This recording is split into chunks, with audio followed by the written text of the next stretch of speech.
eu represento a Cátedra da Unesco de Bioética, Unidade Brasil. A Unidade Brasil, vocês vão ver adiante, tem a sede acadêmica na Faculdade de Medicina de Jundiaí, onde o Dr. Ivan representa a sua unidade.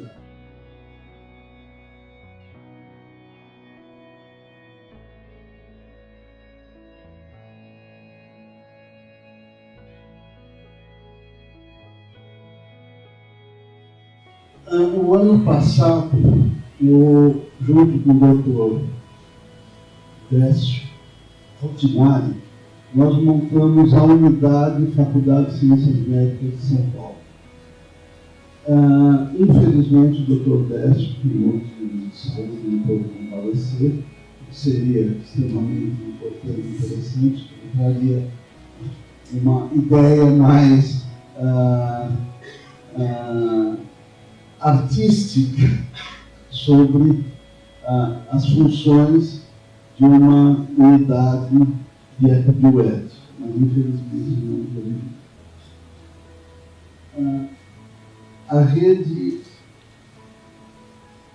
A Unidade Brasil pertence à rede ibero-americana de ecobioética, que eu represento aqui no Brasil, e cujo presidente é o Dr. Mote Benjacá. Por isso que ele veio de Buenos Aires para cá, no sentido de participar dessa apresentação. Então, para a gente se localizar, o que é essa cátedra? O que é a Unesco? A Unesco ela tem vários campos de atuação: embaixador dos países, política, em campo profissional, e tem comissões específicas que são as cátedras, várias cátedras de várias especificidades do mundo. Uma delas é a Cátedra de Bioética. Então, essa Cátedra de Bioética, ligada à Unesco, que está sediada na Universidade de Haifa, é presidida pelo professor Amon Carne, que congrega todas as cátedras de bioéticas do mundo. Então, existe na USP tem uma cátedra de bioética, Universidade de Brasília ligada à Unesco, mas todas se representam nessa cátedra internacional mundial. E eu sou um representante do board internacional, representando o Brasil nessa cátedra. Então, existem cátedras, 1, 2, 3, enfim. A cátedra Unesco de Bioética tem pelo mundo a Rede Internacional de Bioética, com suas várias unidades. Existe a Rede Internacional de Ecobioética, tem uma rede na Europa, tem a Rede Ásia-Pacífico e tem a Rede Ibero-Americana de Ecobioética. O presidente do Dr. Norte tem unidades Argentina, Brasil, Panamá, México. Na Argentina tem em Buenos Aires, na Universidade de Salvador, na Universidade de Noronha, na Universidade de São Luís. Na Ásia Pacífico tem Nova Zelândia, a Índia, e assim vai. Na Europa tem Itália, Portugal. E assim continua. Tem toda uma representação mundial. Estou resumindo isso que eu falei. Então, a Rede Ibero-Americana tem a representação Brasil, que é a unidade que eu represento, está na Faculdade de Medicina de Jundiaí. Tem aqui a Santa Casa, tem a Unicamp e tem a Fiocruz Comunidades também, que pertence ao Brasil. Então, eu estou trazendo essa contextualização para nós nos localizarmos o que é que nós representamos e por onde nós trabalhamos e temos todas as interações com as unidades mundiais, numa troca de informações, de conhecimento. Anualmente ou bianualmente existe a Conferência Internacional de Bioética, que congrega os participantes do mundo inteiro e que trocamos nossos trabalhos, nossas vivências e nossas preocupações. Uma das atividades na última conferência, que foi em Nápoles há 2 anos, foi criar o Dia Internacional, o Dia Mundial da Bioética, em que nós passamos, então, como existe o Dia do Trabalho, o Dia, enfim, do profissional, dia do médico, existe o Dia Mundial da Bioética, no sentido de nós podermos divulgar, no sentido de nós podermos discutir o que é este campo na atualidade. E é o que nós estamos fazendo aqui.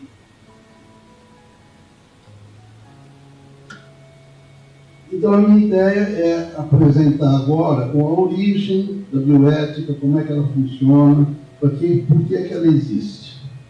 Eu sei que aqui todos vocês, graduantes, já formados, já entraram em contato com o conceito, com a aula de bioética, talvez seja redundante, mas em todo caso eu vou retomar o tema. Então, o que é ética? A origem da palavra vem do grego, do grego que significa costume, uma instância, um lugar onde se habita. Aristóteles coloca, entende a bioética e define como maneira de ser ou estar ligado ao caráter. Nesse sentido, a ética é como se fosse uma espécie de segunda casa ou natureza daquilo que está se tratando. Ela não é herdada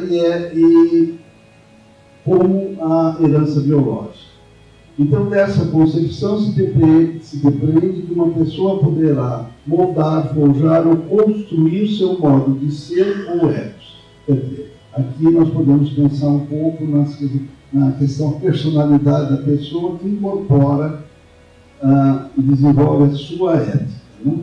Então, nós estamos falando em subjetividade ao mesmo tempo. Né? Vamos pensar um pouco por esse caminho. A medicina, ela tem uma dimensão ética que é conceitual, que é social, que é cultural, que é técnica, que é pessoal e que é subjetiva. A ética, então, está relacionada à pessoa, ao entorno e às situações específicas em que ela passa a se apresentar. Então, ética, ela se representa em sua singularidade. A cada situação, nós podemos pensar numa ética existente. Aqui eu quero diferenciar com vocês um pouco e tirar essa confusão entre o que é ético e o que é moral. Os termos, eles têm um significado etimológico, o mesmo significado. Porém, a diferença vai derivar na origem da palavra, do grego ethos e do latim mos.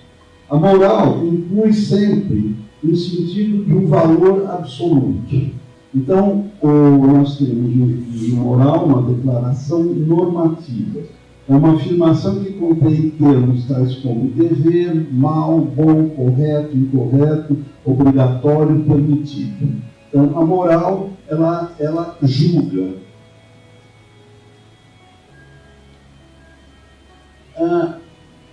Para entendermos aonde a moral entra dentro daquilo que é determinado, que é estabelecido, a sociedade ela se organiza em termos de leis, então, e regras, são normativas. As leis vão e desenvolvem suas regras. Nas regras, nós entendemos o julgamento moral. Então, a regra, que é uma decorrência da lei, ela tem a conotação moral. Já as normas, que vão ser consequências das regras, estão ligadas a especificidades a cada situação, então vai gerar um conceito ético, que é esse que nós estamos falando. Nesse sentido que eu coloco que a ética está ligada à singularidade. A ética diz respeito a cada situação. Por exemplo, o Dr. Ivan citou as novas questões que surgem no século XXI, por exemplo, com os tratamentos genéticos, vou chamar assim. Para esse tipo de desenvolvimento, de pesquisa, de tratamento, de atuação, irá surgir, obviamente, uma ética específica para esta situação. Então, nós temos hoje as questões dos clones, como é que isso vai ser entendido, como é que isso vai ser incorporado à sociedade. Então, isso vai desenvolver uma ética, uma singularidade para esse tema. Acho importante entendermos esse aspecto, para entendermos o que é bioética e o que vai ser o avanço que a bioética vai dar, incorporando então a ecobioética. Então, nós temos aqui as leis que vão desenvolver regras, e em função das situações que surgem, vão surgir as normas, vão ser criadas normas. Tudo isso eu estou apresentando porque nós trabalhamos naquilo que nós chamamos, dentro da medicina ou das ciências médicas, a questão dos aspectos clínicos. A origem da palavra da clínica vem do grego clinic, que quer dizer prática de atender pacientes em cama. Cama em grego é klein, então vem de klein, que quer dizer de que teria um adoecimento por estar deitado. A origem da palavra diagnóstico vem aqui também do grego, é a arte de distinguir ou de identificar enfermidades. No diagnóstico, nós vamos distinguir, discernir e discriminar, através dos sintomas, os quadros que se apresentam. Aqui a composição da palavra, só como questão de informação. Então, diagnósticos está ligado à arte de identificar uma enfermidade através dos sinais e sintomas que o paciente apresenta. Isso aqui a gente entende todo o tempo. Quais são os fatores éticos na clínica? Então, nós temos que entender que a clínica, em suas bases éticas, ela vai se basear numa visão ontogenética, numa visão sociocultural, nos aspectos subjetivos daquilo que a clínica está apresentando, os aspectos técnicos, como o Ivan coloca, temos hoje toda uma evolução dessa tecnologia, e os aspectos individuais disso no indivíduo. E esse individual vai estar relacionado ao pessoal, ao familiar e ao situacional. Novamente, então, temos que entender a questão da singularidade quando estamos pensando em ética.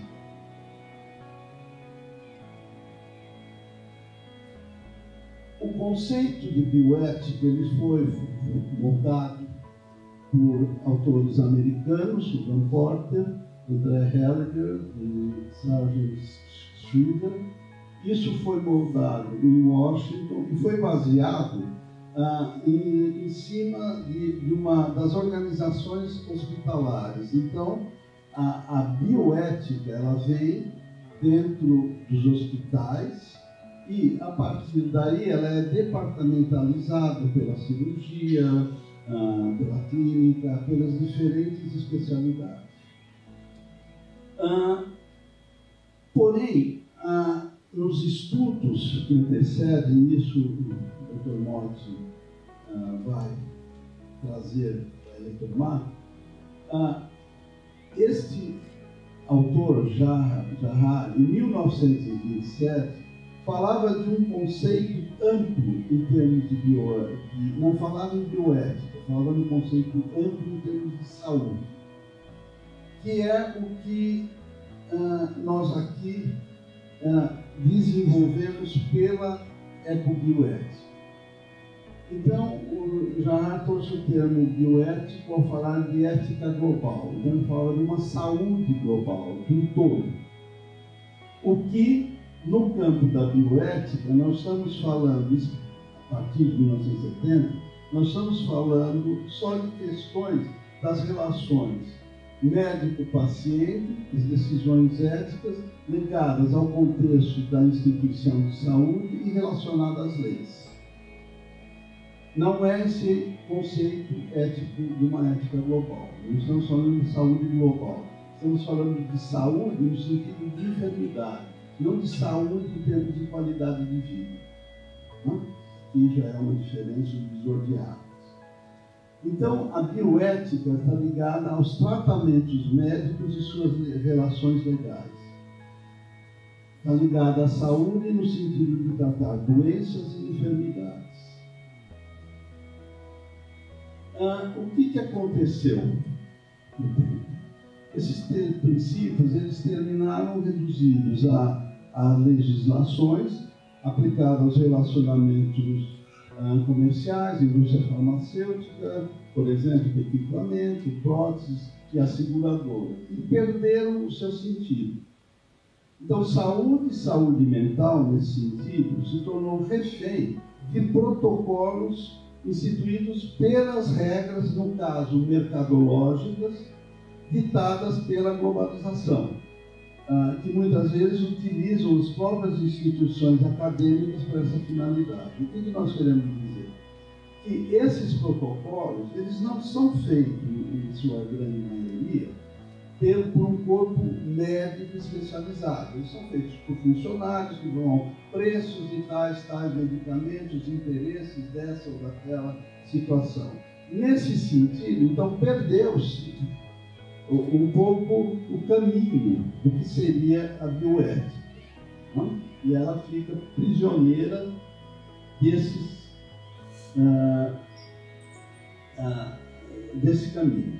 Então a bioética desvirtuou-se, perdeu-se o sentido inicial e ela se afastou do mundo das ciências médicas. Não são mais só os médicos e outros profissionais ligados ao campo de saúde que vão decidir este ou aquele encaminhamento, e essas relações profissionais da saúde elas ficaram relacionadas às leis. Então há um engessamento de todo aquilo que se entende saúde no sentido conceitual, no sentido mais amplo. Uma mudança vai ocorrer quando, em 2007, o presidente Clinton ele entra em contato com os laboratórios em função do HIV na África e faz baixar o custo da medicação. Então aí nós temos a interferência do homem no campo médico, modificando um adoecimento aí populacional. Temos aqui um exemplo que a gente traz, quando ocorreu a gripe aviária, a gripe suína, o paradoxo do Tamiflu. Nós vimos aqui toda a indústria farmacêutica criando epidemias, ampliando da endemia para epidemia, situações que tinha a ver com o vencimento de uma medicação produzida. Não, isso todos nós sabemos, enfim, não é nenhum arquivo secreto, isso está colocado. Eu trago isso para nós entendermos para justificar por que aquele conceito inicial de bioética ele não mais contemplava a questão do campo da saúde. Nesse sentido, o mote aqui que eu trouxe para conversar conosco, ele desenvolve ele já estava na cátedra da Unesco desde o século passado, nos anos 90, ele traz no congresso da Unesco uma ampliação do conceito de saúde mental, retomando a ideia de saúde e qualidade de vida. Só que para retomar o conceito de saúde como qualidade de vida, ele vai ter que trazer um conceito mais abrangente e transdisciplinar. A transdisciplinaridade está ligada àquilo que o Edgar Morin desenvolveu no pensamento complexo. Aqui está a origem da palavra. E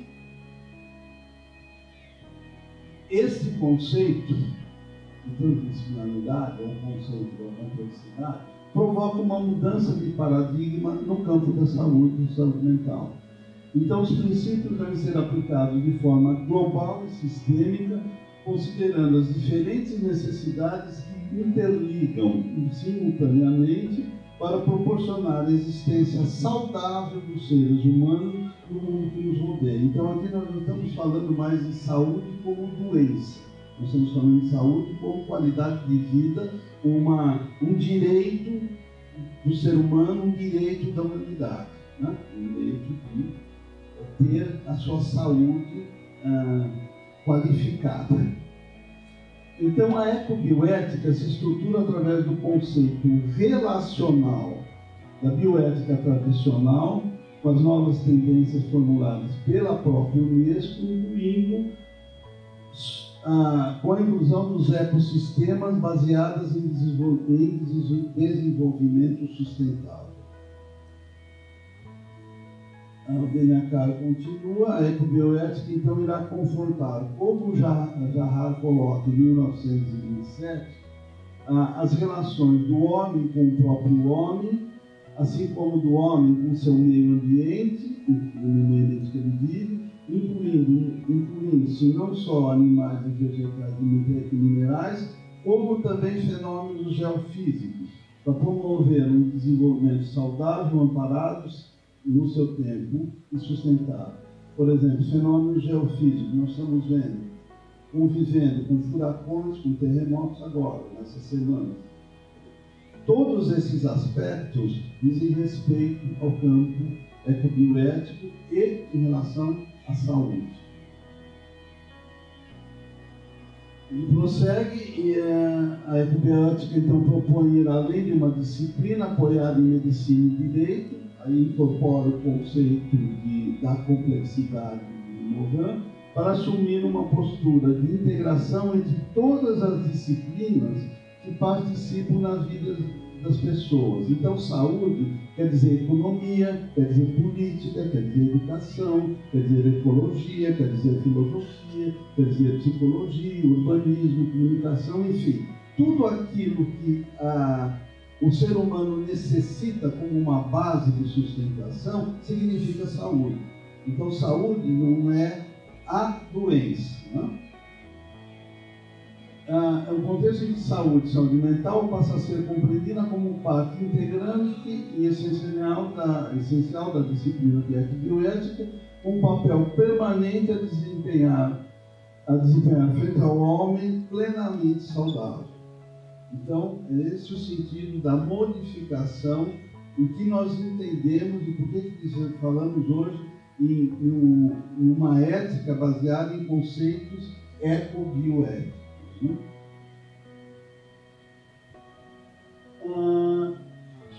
Então, aqui existe a mudança desse conceito que incita o novo que resulta da transdisciplinaridade.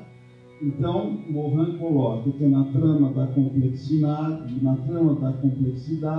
vão existir cenários em que ocorre a dinâmica das crises, fundamentadas nas suas diferentes perspectivas através das avaliações.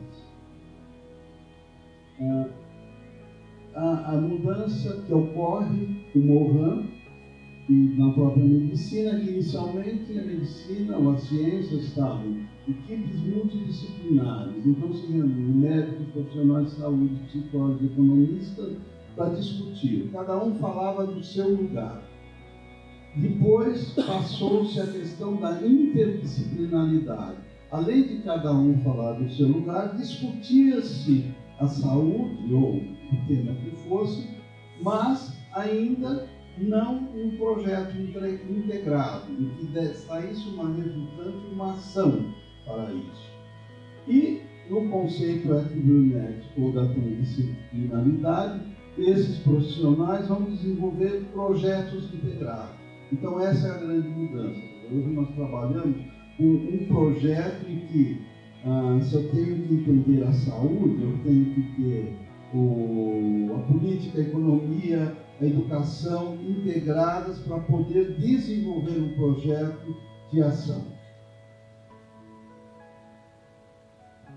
Então, saúde mental deverá integrar permanentemente os fatores humanos, porque considera a manifestação da subjetividade como base para a prevenção, assistência e tratamento. Daí a questão da singularidade quando a gente está falando das questões éticas, porque consideramos permanentemente a subjetividade. Quais são os princípios? Integração de diversos cenários, compreensão através da complexidade, integração transdisciplinar, considerando diversidades culturais e regionais, a responsabilidade social baseada em sustentabilidade. Sem sustentabilidade nós não realizamos nada, quer dizer, não é um projeto que eu tenho e vou fazer sozinho, não é assim que isso vai funcionar. É preciso de uma estrutura que dê amparo, que dê acolhimento a tudo aquilo que se desenvolve. As intervenções elas ocorrem por presenças e há uma liderança funcional. O que a gente quer dizer com isso? A cada situação surge uma liderança. Não adianta eu designar um líder se ele não emerge daquela situação. Nesse sentido, voltamos à singularidade, voltamos à subjetividade. Então, esses novos paradigmas têm novas bases epistemológicas e filosóficas, a articulação da bioética tradicional com a ética ambiental, elas têm uma contextualização e considera a cultura permanentemente, e aqui também é um avanço. Trabalhamos com o princípio da precaução, diferente da prevenção. Até então, existe a doença, eu poderia fazer a prevenção. Aqui eu vou trabalhar na precaução. O que é a precaução? Não precisa acontecer para eu prevenir. Se eu saber que isso poderá acontecer comprovadamente, eu já atuo pela precaução. Então, o novo modelo conceitual da arquitetura. Novamente, projetos integrados. Os cenários de atuação, eu posso atuar na questão da saúde, na economia, na arte, na mídia, no sistema de saúde propriamente dito, engenharia, educação, direito, segurança, para entender a abrangência. Ela é um conceito integrador e é isso que nós trabalhamos hoje, no mundo afora, e é isso que nós estamos trazendo aqui. Quer dizer, tentar trazer este pensamento a crescer aquilo que vocês já conhecem.